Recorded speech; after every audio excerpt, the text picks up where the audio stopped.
Hello hello എവിടെ പോണത് രണ്ടുപേരും കൂടി? ഞാനേ നമ്മളെ ബ്ലാക്ക് മാഫിയ കാണാൻ വേണ്ടി പോവാ.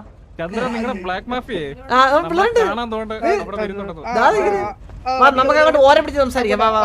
ഓരം പിടിച്ച് സംസാരിക്കാം.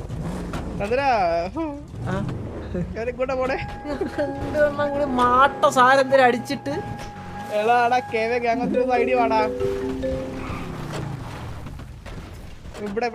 മകനെ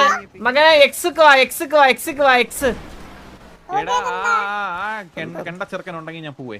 അല്ലേ നല്ല പയ്യന. നിങ്ങൾ രണ്ടര രണ്ടര ബാറിലൊക്കെ പോയി അടിച്ചിട്ട് എങ്ങോട്ട് പോണ? ഇത് കയ്യിലൊക്കെ എടുത്ത് തലേ കെട്ടി. നമ്മളെ പേഴ്സണലായിട്ട് ഇൻവൈറ്റ് ചെയ്തായിരുന്നു പിള്ളേര്. നിങ്ങള് ഭയങ്കര സൗഹൃദത്തിലാണെന്ന് പറഞ്ഞ്. പിന്നെ നമ്മള് യുദ്ധം വേണമെങ്കിൽ യുദ്ധത്തിലാവും നമ്മൾ. അല്ല ഇല്ല